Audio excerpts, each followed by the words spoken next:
Welcome everyone to part 3 of the Dobra Tea Club. This month we're going to be talking about Oolong Tea, or semi-oxidized tea. We're also going to be talking about the chemistry of tea, the development of loose leaf tea, and the Chinese tea ceremony Gong Fu Cha. So let's begin.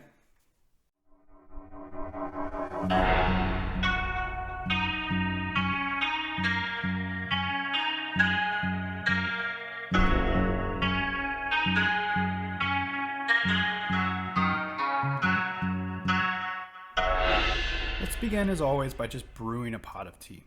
And our first tea of the day is going to be the Lin Xi Taiwanese Oolong. So my vessels here are going to be the same as last time. I have my gaiwan, my gongdao bei or serving pitcher, and I have my teacup. And so as always, we're going to start by rinsing our vessels by just pouring a little bit of water into the gaiwan and running this water through each vessel. So pouring into my serving pitcher. And then finally into my cup.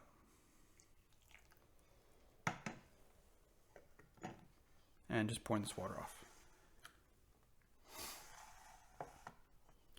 And so I have my 4 grams of my Lin Xi here. And so let's just take a moment to notice what the appearance of this tea. And you'll notice it looks like tiny little pellets. And so each of these pellets are tightly rolled tea leaves. And so as it infuses, it's going to open up into full leaves. And we'll talk about that more in the production conversation today. So we're going to go ahead and throw our 4 grams into our gaiwan here.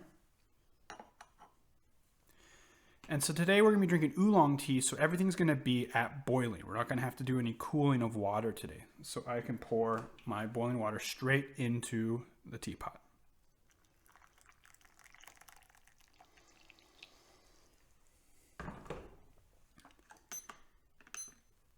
And so I've written 1.5 minutes on the infusion time on your samples here. But I personally like to do about 30 seconds to 45 seconds. With these oolong teas, as they start to open up, each infusion is going to be very unique and have a different flavor profile. So I like to do shorter infusions and many infusions to get all the different flavors. So it's totally up to you. If you want to do shorter infusions or if you want just fewer, stronger infusions, you can go up to 1.5 minutes. So I'm here at 35 seconds. So I'm going to go ahead and just pour off my first infusion here.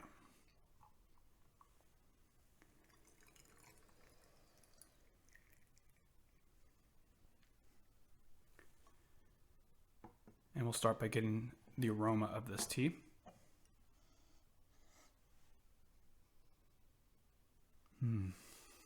Beautiful floral, kind of buttery aroma to it, very aromatic. And you can see that the tight rolls are just starting to open up a little bit. And then the color of our infusion here, still pretty light. And so this is an oolong tea, and oolong tea is going to be a spectrum of oxidation from very light to very dark. And so this is going to be on the lighter end, about 15% oxidation. It's a pretty light color. And let's go ahead and taste.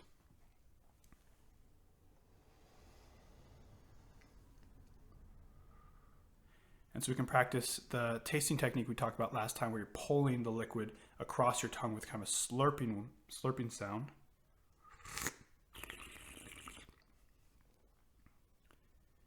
Yeah, so we're getting this really floral, buttery flavor to it. Very light, but still has a little bit more body than a green tea because we're starting to get into a little bit of oxidation of the leaves.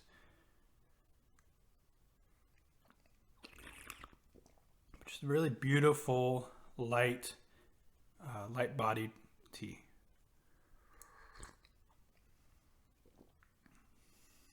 Yeah, but the floralness is very prominent in this tea.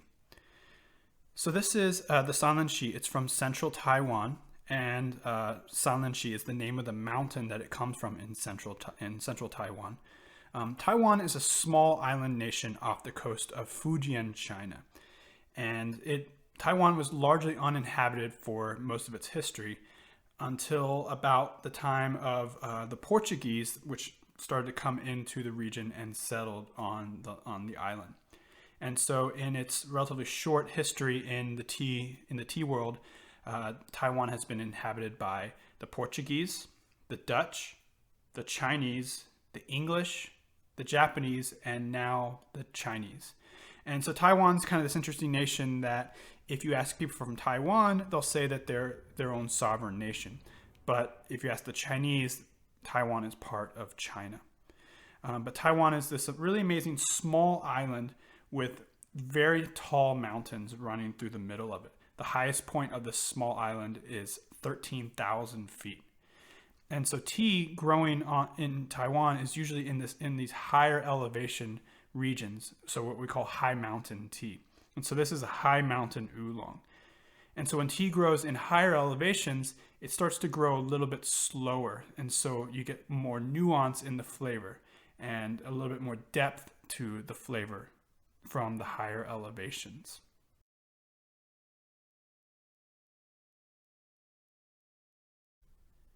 So Taiwanese tea is an import from mainland China. And throughout its history, all the different nations that have occupied Taiwan have made their mark on Taiwanese tea and tea culture.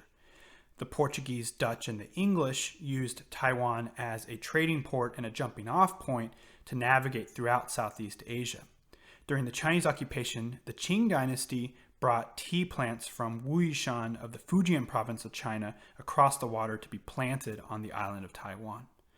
During the Japanese occupation around the turn of the 20th century, you start to see advances in tea production and tea technology in Taiwan, and the introduction of Asamaka plants being planted in central Taiwan. And in about the last 50 years, you start to see Taiwan focusing on oolong tea production, and very quickly has become one of the most prominent producers of oolong tea in the world.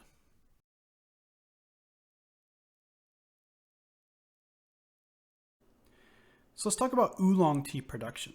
And so you're welcome to do another infusion if you'd like. You can just pour your boiling water over your leaves, brew for about 30 to 45 seconds, and then pour off. So oolong tea is semi-oxidized tea.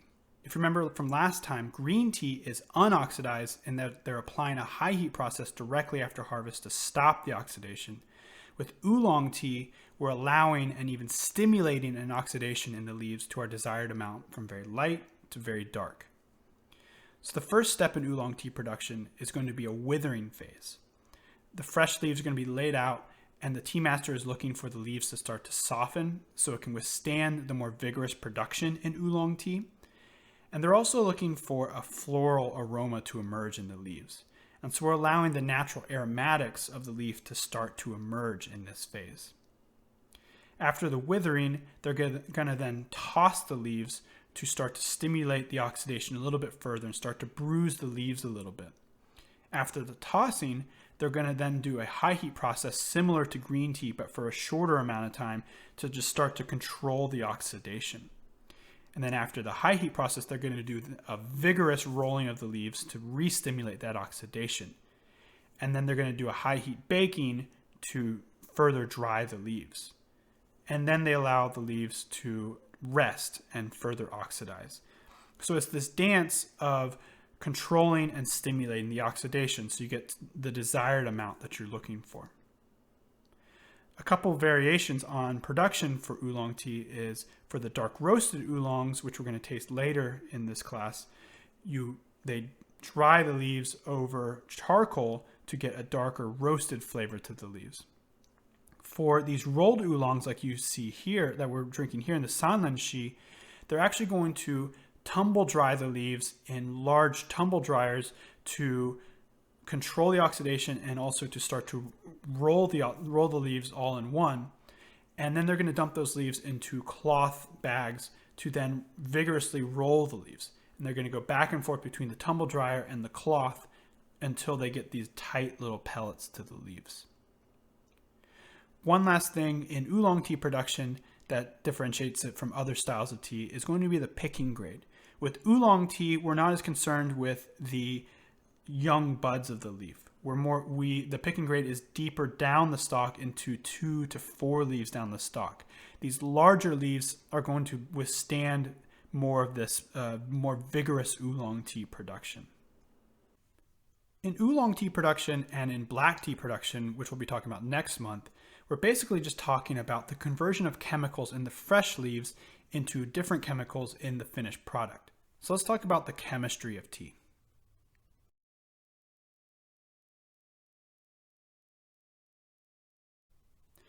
So let's start with the most famous chemical in tea, caffeine. And caffeine is where we get the stimulation effect when drinking tea. So caffeine is actually a natural pesticide found in the tea plant that deters pests from chewing on the young growth. And so we have a lot of misunderstandings about the caffeine content in tea, in that we usually say that things like black tea have the highest level of caffeine, things like green tea and white tea have the lowest level of caffeine. And this isn't necessarily true. What we do understand about caffeine content in tea is that the young buds of the tea plant have the highest concentration of caffeine. So things like green tea and white tea, which are usually comprised of these young buds, will actually have higher levels of caffeine. And things like oolong tea and black tea, which are comprised of more mature leaves further down the stalk, will actually have lower levels of caffeine. Another thing we understand about caffeine content is that different varietals throughout the tea growing world will have different concentrations of caffeine. So even the same type of tea, a certain green tea that's produced from different varietals on different mountains, can have different levels of caffeine. Another thing to consider is actually how our body metabolizes the caffeine. And so things like black tea and darker oolongs, which go through more vigorous production, your body will actually metabolize the caffeine quicker, giving more of a jolt effect. And things like green tea and white tea will metabolize the caffeine slower, creating a more mellow but prolonged stimulation. And one last thing to consider with caffeine content is actually how much dry leaf you're using. Often with black tea, we tend to use larger amounts of leaf, and that will produce a stronger stimulation. And so you can also use this to dose yourself on how much caffeine you want to consume. If you want to consume lower amounts of caffeine per session, you can lower your weight of dry leaf per session. And if you're wanting a stronger stimulation, you can raise the amount of leaf that you use. So the next chemical is an interesting one, theanine. So theanine is actually only found in the tea plant and produces the mellowing effect when drinking tea. And so when theanine and caffeine work together, you get this mellow stimulation without the jitters that you usually find in something like coffee. And so theanine is actually found in higher concentrations in shade-grown teas, like gyokuro or kabusecha. So the theanine comes up from the roots and comes into the leaves of the tea plant, and when the sun shines on the tea leaves, it converts the theanine into catechins, which is where a lot of the astringency in tea comes from. And so when you shade the tea plants like in gyokuro or kabusecha, you're maintaining higher levels of theanine, producing a sweeter and more mellowing effect from the tea. Some people even theorize that the spiritual nature from tea is associated with theanine.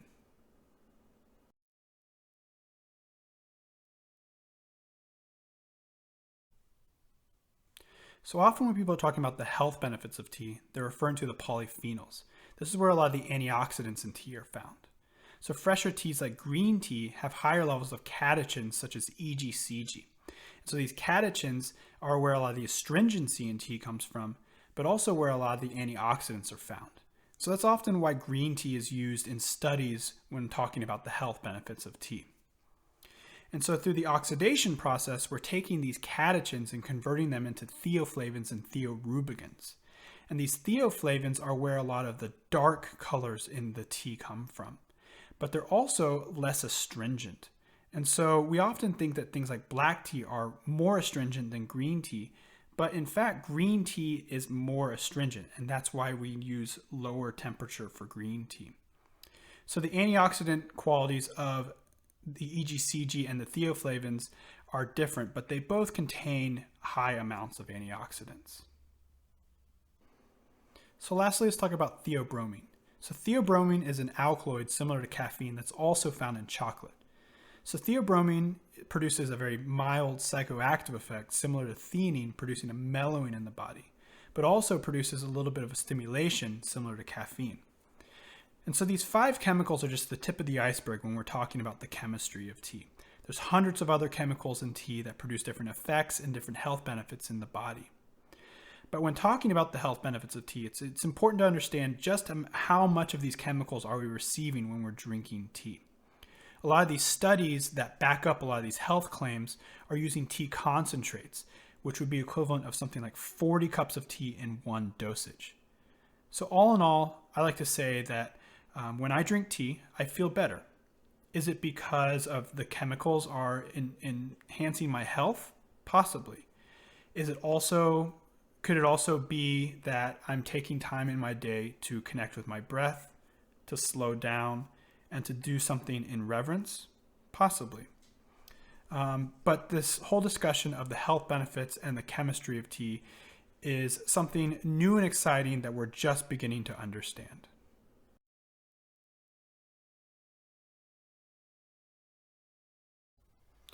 All right, so let's jump into brewing our second tea of the day, the Duckshit Oolong.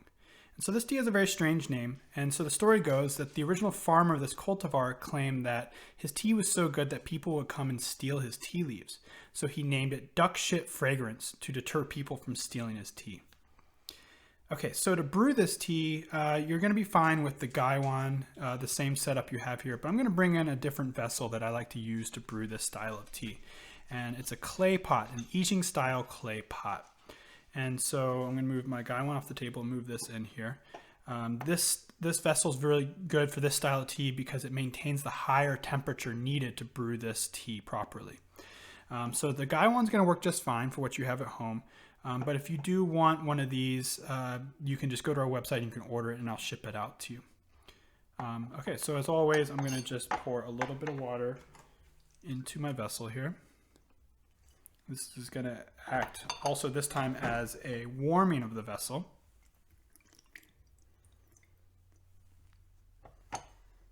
Just pour this off.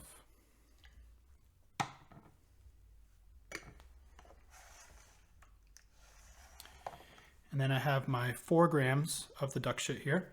And so first let's notice the dried leaves. And in comparison to the Lin Xi, you're going to notice that the leaves are long spirals. So this is kind of the two main styles of oolong teas, are the tight rolled oolongs like the Lin Xi and these long spiraled oolongs like this. You're also going to notice the color of the oolong is darker as well. So this is a darker roasted, deeper oxidation oolong. And so the Lin Xi was what they call blue-green oolong, and this would be a roasted oolong. So they're going to do a finishing step by roasting this over charcoal to get this really dark color to it. So we're going to go ahead and throw our leaves into our teapot here. And I'm going to introduce another brewing technique in that I'm going to rinse these leaves. So I'm just going to pour a little bit of water over the leaves.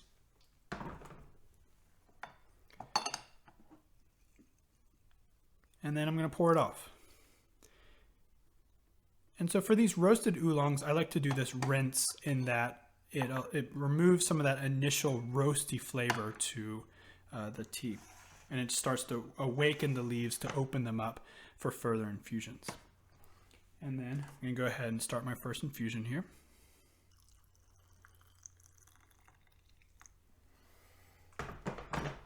And again, I've written 1.5 minutes for the infusions of these teas, but I'm just going to show you just kind of how I personally like to brew these teas, closer to the 20 to 30 second range. So pretty short infusions, because again, I like to do more infusions. So pretty much just going to go ahead and just brew about that long there.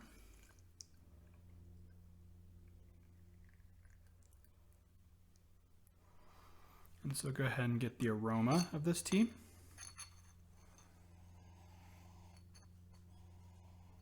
It's a beautiful, kind of fruity, floral. Really interesting aromas here. And then the color of my infusion, again, I do short infusion, so the color's gonna be a little bit lighter, but still a little bit darker. You know, it's a roasted oolong, so you're gonna start to get into some of these darker colors here. And so let's go ahead and taste.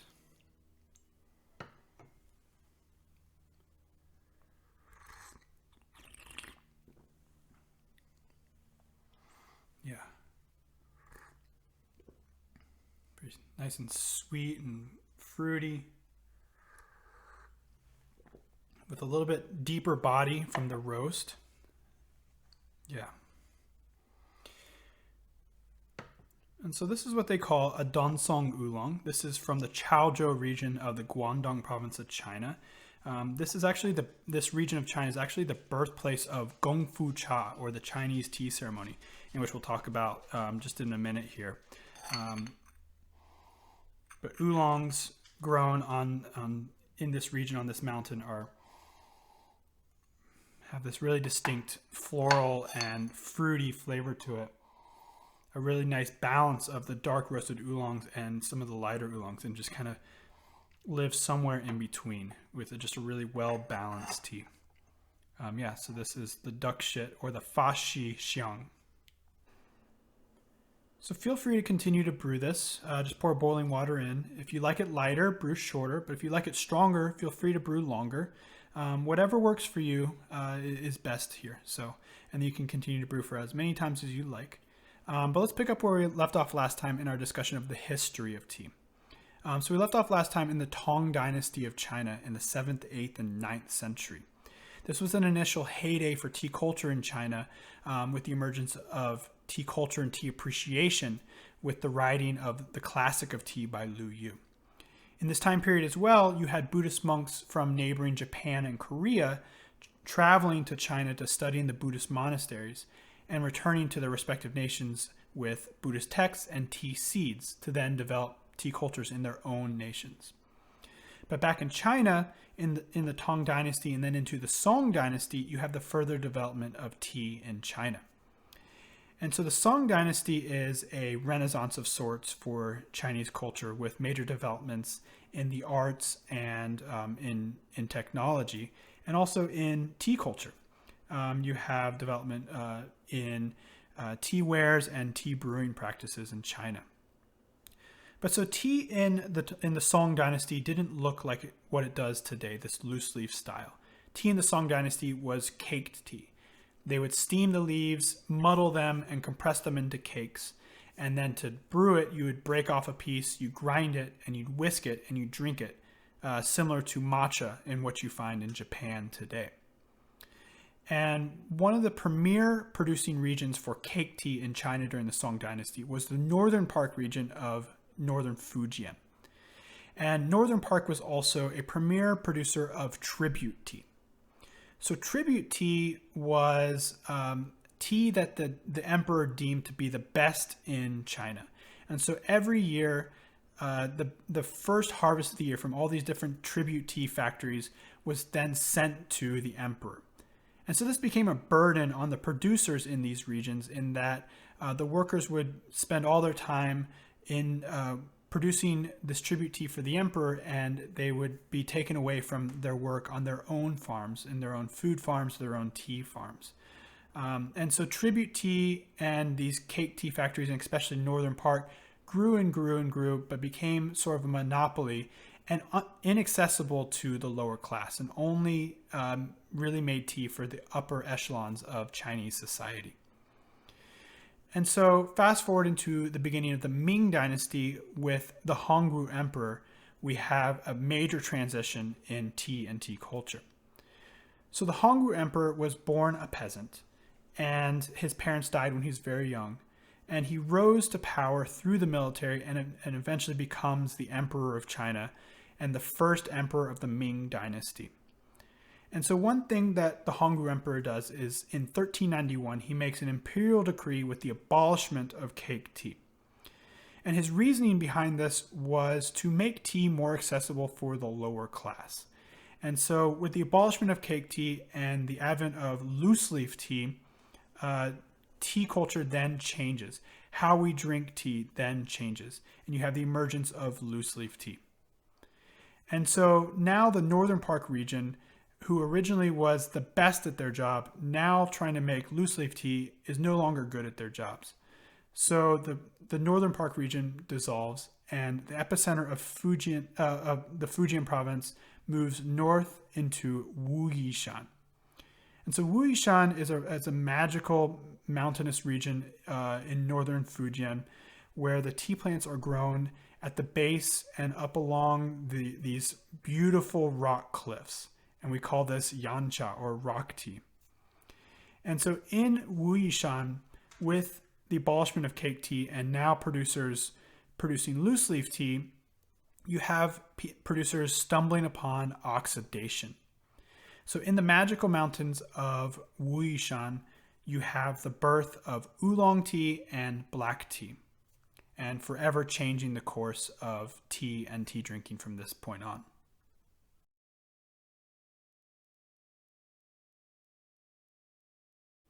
So any discussion of Oolong Tea would be incomplete without discussing Gong Fu Cha, or the Chinese tea ceremony. So Gong Fu Cha originates in the Chaozhou region, where this duck shit oolong comes from. And it loosely translates to making tea with skill. So with the development of Oolong Tea in Wuyishan and loose leaf tea, you start to have the development of tea wares. And most famously, the Yijing clay. And because now, instead of whisking the tea, you're now infusing the tea. And so the methods of brewing start to change in tea. And you're starting to extract the subtleties of the tea, and the enjoyment of the aromas of the tea starts to change. And so in the Chaozhou region, you have this art form starting to emerge in the brewing of tea. And one of the core ideas of Gong Fu Cha is this continual practice of refinement in your tea ceremony, in centering the body and how you move gracefully and intentionally through your process of brewing, and each step is just an act of beauty in brewing. And the end goal is to produce as flavorful and as amazing of a cup of tea as possible. And with this continual practice through Gong Fu Cha, you are refining your tea making skills. And with Gong Fu Cha, again, you have the further development of all these different tea wares and all these different tea utensils. And you start to have intentionality on how you prepare your tea table, the adornments that you put on your tea table, and how you serve your guests. And within this, there are, tons of different little subtleties in movements and intentions in the brewing practice. So this is where I invite you in the development of these brewing techniques that we've been talking about through the last 3 months, to start to just notice subtleties in your practice. Start to notice how you hold your teaware, how you pour. Try to pour without spilling any water. If you do spill, that's okay, but just doing everything you can just to refine each movement and each skill. And that at its core is a piece of Gong Fu Cha. So, all right, well, so that brings us to the end of this third month. As always, if you have any questions, please let me know. And if you have any questions, you can also comment below and we can have a group discussion about this. But yeah, I'll see you next month with black tea. Have a great month.